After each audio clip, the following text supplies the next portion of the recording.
What is going on, IK fam? Beathead, I'm back again today for another dope video. As always, we're in IK trying to risk it to get that biscuit on the daily. And I am excited to bring you guys finally the much anticipated and long awaited version 2.0 of our Immortal element slash composition slash flex pick tier list that we're going to be giving you, and we'll go into a little bit of reasons why we're going to do it this way and some of the benefits for how IK is a little different than other games when it comes to how we're going to do our tier lists. Now, before we do get started, as always, if you enjoy the content, sub to the channel, give us a thumbs up. Also, if you're looking to get updates on when we have new videos coming out, hit that notification bell. And then lastly, if you go down below the video in the description, there is a channel support link that you can use to download the game if you're on iOS or Android. Always helps us out as a creator. And then if you want to look at any official Infinity Kingdom resources or join my multi-game community channel server that we do have, which also has IK in it. Now, without further ado, let's dive in. So, let's start first off with talking about the elements and ranking tier lists there. I will start off and just say that some of these are going to be flexible, but for the most part, how I'm viewing it now, and we're also going to go into stats after, is that I would currently rank, and this is going to be a little bit similar to the dragon video we did, but I would personally put fire. I feel like fire, lightning, and wind are still the top three, right? I do think that water has an opportunity to still work its way in up at the higher ranks, but again, because we don't really have a lot of players in the game right now that have full max comps. Like, I only know a handful of people that are at like 200 to 210k troop power, right, where they are at near max for their one march, right? Keep that in mind. We have to wait until the game is developed a little bit more to do further testing, right? So this is going to be, this is why I'm saying like this is the version 2.0, because we'll probably come out with a few more versions after the game's been playing a little bit longer. We've had an opportunity to do more tests and things like that. Because right now, as you're progressing in your server, for the most part, troop power is like whoever has the highest troop power is usually going to have the advantage going in. Now, it doesn't mean that you can't win against higher troop power comps, because you can. But if we're just really simplifying it down right now for the average viewer, that is for the most part what is going to play the biggest factor until, right, we end up having more players that start getting to that end game power. So with that in mind, right, I would rank, again, as I said, kind of something like a fire, a lightning, a wind, and then I would go like water and earth, right? So that would be my element tier list right now. Now, again, there's an asterisk here, because I do think that fire and lightning are somewhat interchangeable. I also think that wind is really close there as well. And then I would say water and then earth, right? I think those would kind of be like my top three, bottom two that I would put. And here are some stats to go along with that. So with water, right, there's this sheet that I have that I've used, and this is specifically on, let me see here how I can do this. Oh, there we go. Cool. So let me show you guys this. This is something that we've shown before, but this is the spreadsheet that I came up with. It's called the Everything IK sheet. I do have to do a little bit of updates, but one of the things that I did is I totaled the stats, right? Now, these stats you end up seeing that are specifically on your Immortal lists. If you end up going here, and let's just say you click the info button, you can see the strengths and things like that. So these are all kind of base level 1 unscaled stats, and these are the things that I like to look at for a fraction, a part of what we're putting into this tier list for factoring, right? So we'll take the total numbers. Now, let me go over here, and you'll see that for, I don't know if I can show this for like the data I've done. And this is all like soft data right now, right? So these are like stat points. Let me see, can I full screen this? Okay, cool. So I'll full screen this real quick. So you'll see that as I scroll up, you'll see water is at 873, 886. That's because there's a flex pick that I've put in, right, or a fifth optional pick for each of these. These are the end game pay to win Immortal formations. This is the one we put out in the Discord. So we're going to talk about this first, because this is really kind of more pure endgame. Now, you have 873, 886, right? These are the total attribute points that would get you, if you're using any of these four, that you'd factor into an endgame, right? Then you go 905, 880, right? You could see it increases a little bit. Then we get to wind, 915, 924. It's increasing a little bit more, right? Then you get to lightning, 871, 915, right? Pretty close. Wind is a little bit of an edge there, just depending on the lineup. And then fire, 965, 932. So you can tell the tribute points are going up a lot more. Now the percentage points, I will say, take this with an extreme grain of salt, because these are not. Again, these are not hammered out like baseline stats per individual immortal percentages for damage factor. In addition, not everyone has the same skill, right? So that's why I say take these with a grain of salt. If you care about reading those, the ones I'm looking really a lot more at is like the attribute stats, and then some of these skills that have like the general baseline damage ones, and those are really where I'm looking at when it comes to factoring in the tier list rankings for the element types. And I think factoring in the attributes along with the skills and then the unique skills that some of the immortals have is a good way to look at when we're just focusing on synergy compositions for the tier list ranking there. Now, with that being done, let me go ahead and I want to dive into flex pick options. So this is something that I think is really important, because one, I'll say it's a question I get often, because some people will ask about, which immortals are, really good that I can use in different compositions. What are some that I can use in? What are some that I can use for, like if I want to have my comp go in this direction, or if I want to just flex in one for my current comp that I'm running, whether it's water, earth, or whomever. And so I wanted to come up with some immortals on the list, and then also be able to give you explanations why I think these are good flex picks. So let me go back over to screen one, and I'm just going to highlight these. So I think these immortals here are, now again, whether you want to rank these as like an S tier, I'm not really looking at it like that. I'm really looking at it more of when I go through and I read the skill usage for the immortals, which ones do I think have either a great skill, or they have high enough damage with a good secondary skill option, or a primary skill with a secondary good amount of damage, where they can be put into another comp and it's an addition, not a subtraction. So the first one I'll tell you is and I'm actually just going to go down. Let me switch my screen here. I want to go back to, if I can actually do this right. Okay. So the first one we're going to look at here is Charles. So the reason I think Charles is an example of a good flex pick immortal is because of his skill, right? He creates a shield for all your units, absorbs damage, and then his shield absorption is increased by an additional this amount, right? So if you just need someone that can help your composition tank, survive a little bit longer for whatever reason, right, this is a good example of an immortal that can do that for you. The next one I would do, and this one is locked, but eventually hopefully she's going to come back, which is Zenobia, right? Arguably probably the best healer in the game. Heals all allies' HP and dispels any continuous damage effects, right? Great skill. If the target's HP is less than 50%, healing effect is increased by 100%, right? Great skill here for all-around healing, right? At the moment, you can really only go with someone like a Zenobia, or if you want to do Montezuma as kind of a backup, right? So again, and then let's go to Merlin. So Merlin is another example of, I think, a really good AoE-based immortal that has good AoE damage.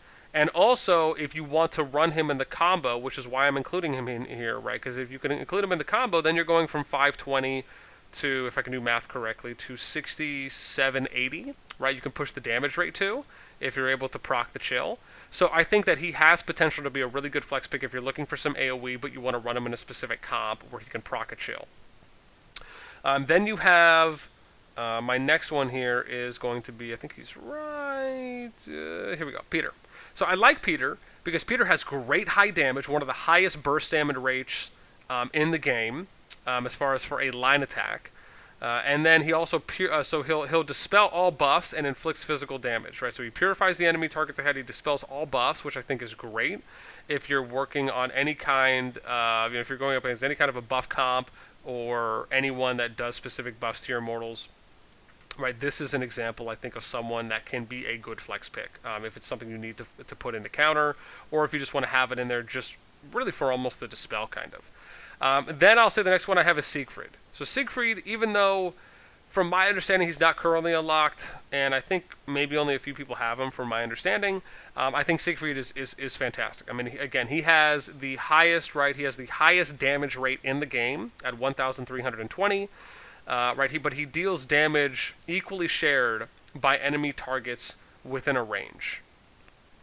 Right now, I don't know here if the equally shared part means that he shares the overall damage, meaning that if he hits 2 people, you divide this number by 2. If he hits 3, you divide it by 3.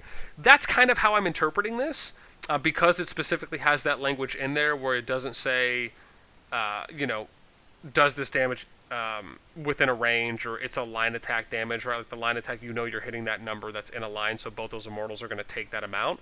So that's kind of how I'm interpreting this here, but still, it is still fantastic, right? Even if you're breaking it up, right, still he would have probably arguably the highest AoE damage, unless you're looking at like the Merlin. If you can proc the Merlin, then maybe it would be higher. So that would be something there, but I still think Siegfried is a great flex pick addition as well. Next for me is going to be Frederick. So I think Frederick is, oh gosh, hang on, where am I going? Frederick. So Frederick inflicts physical damage on enemy targets directly ahead, right, for 520.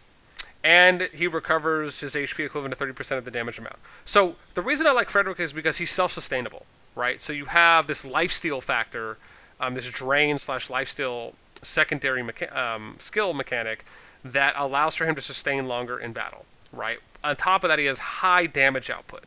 So I think, again, Frederick I really like as a potential other flex pick. The next one I'm going to go with is Attila.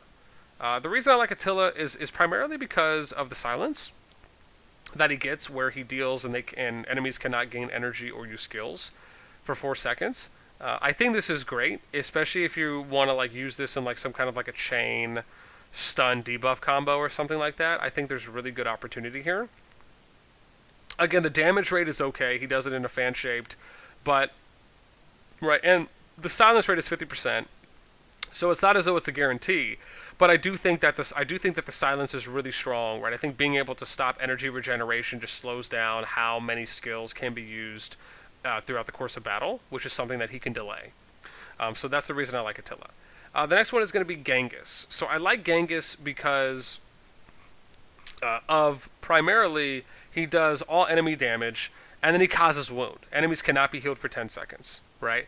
This means that he's arguably like a direct counter to water or to any healing immortals or dragons that have a heal skill, right? Especially because, now again, keep in mind, you cannot time these things out, right, for the most part, right? The only accurate way you can probably figure out how a PvP battle would go is if you go into arena and you fight different comps with different dragons and different lineups, and then you watch the replays to see how they play out. That is probably the only indication of how to view a PvP battle going. But if the timing works well, then you can make the argument that I think Genghis would be really strong to do as a counter healer. Then you have my next one, which is going to be Empress Wu.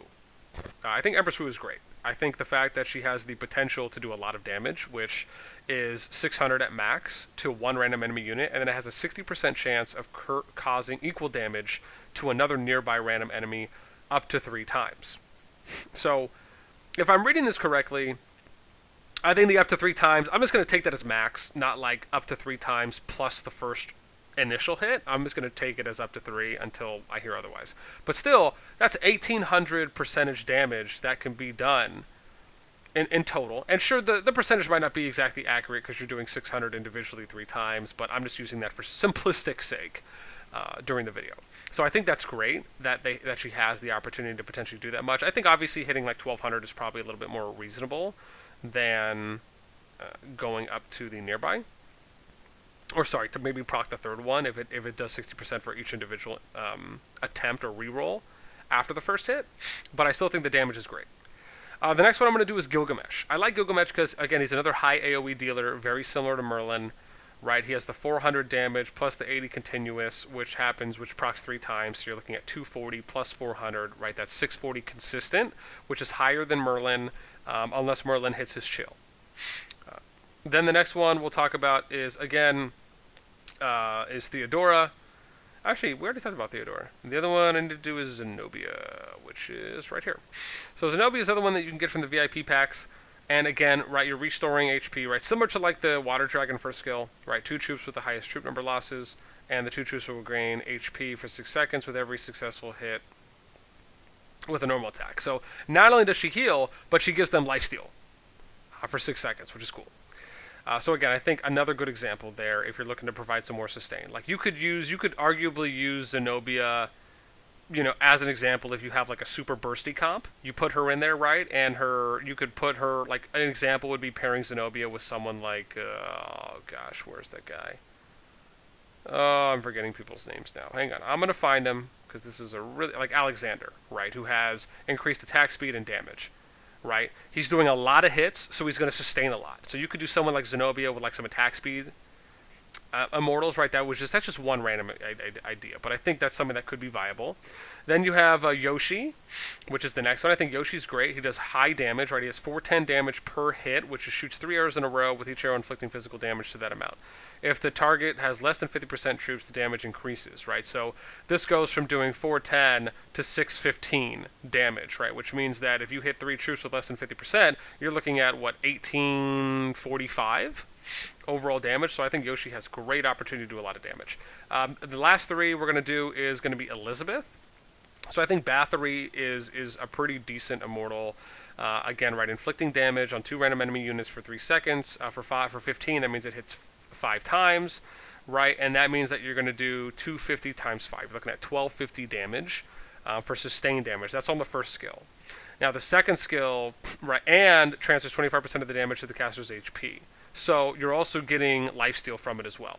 Now on the second skill cast, if the target has already been hit by the skill, then it switches to burst damage. And it also has a chance to cause stun, right? So then you're getting the 530 flat. So that's something that is a change. And I liked how this kind of has like a single then a second skill mechanic. I think Bathory is a good flex pick that you could utilize as well. And then the last 2 we have is YSG. I think YSG is really good, especially if you're looking to like utilize the skill, right? It transfers 2 random enemy units and transfers 20% of their physical magic attack and physical magical defense to yourself. So if you use the skill, you could pair it with the timing of some other skills. Now again, this is really if you're only going into like Mysterium or Wall of Time, but outside of that, if it works out this way, you could try to make it to where like where Yisong or YSG procs his skill first, and then your other skills hit to do additional damage because of the stat transfer. So just something to consider, right? And then again, transfer lasts 10 seconds, right? I think this is just another example of someone that you could maybe do some cool stuff with. In addition to that, he causes physical damage 500%. So I think the damage output's really good along with the secondary skill. The last immortal we're going to talk about for the flex picks is going to be Baldwin. Now I think Baldwin is potentially the bee's knees, right? I mean, his damage rate maxed out at 600%. Increases magical damage taken by 30%, right? Which I don't know if you would do 30% of 600%, right? I don't think that's the right way to do that math, in my opinion. But let's just focus on the damage rate. So he summons a tornado. It deals magic damage, right? 600% at max to 1 random enemy troop, and increases the magic damage it receives by this amount for 6 seconds. Right? So that's basically anyone who's doing general magic damage to that unit is increased. After hitting a target, Tornado has a 50% chance of splitting into 2, which will continue to attack nearby enemy troops. A tornado can split up to 2 times, right? So the way I'm interpreting this is that the tornado splits once into 2, and then it can split again into 2, right? Or it splits into 2, and then if it hits again, it'll just split into make another 2 again, right? So I'm interpreting this as maybe it can hit 5 times, but maybe somewhere between. And again, someone can correct me on this if that is the case. I actually haven't asked on this skill first. I was actually just talking about it with someone else. But if it does work that way, then you're looking at potentially a 3,000% damage rate if it hits 5 times. Now, if it just hits 3 times, then you're looking at around 1,800 damage rate. So either way, it still does a plethora amount of damage, which I think is great. And it also, for each person it hits, it increases the magic damage they receive. So I think Baldwin is another example of a good flex pick Immortal, right? If you're just looking for some high burst damage to work in. And guys, look, that is pretty much near the end for me. We're at about 20 minutes. I was actually hoping to try and keep this a little bit shorter, but I hope you guys enjoyed me just talking and showing you some of the stats that I've collected on this element composition tier list, along with showing you some flex pick Immortals that you can use in other compositions and some reasons why. Now, again, keep in mind, this is going to be kind of an ever-changing thing. If they come out with buffs or debuffs or any kind of patch notes for changing Immortals, obviously this will change. If things happen in the future, right, again, we'll also try to make future videos for additional versions. But if anything, I hope at least some people enjoyed me kind of doing a deep dive into this, right? And regardless if you agree or you agree with the rankings, you know, or if you guys have any comments, as always, man, I would love to hear what people think. You know, as always, this is just my opinion on how I'm viewing things based on how the current skills, percentages, attribute stats are going into. One of the things I do want to do in a later video is actually look at what people are running kind of in Arena and kind of show you what some of the current Arena metas look like. But outside of that, as always, I hope you guys enjoyed the content. Even more so, I hope you enjoyed the video. And until next time, I'll catch y'all later. Peace!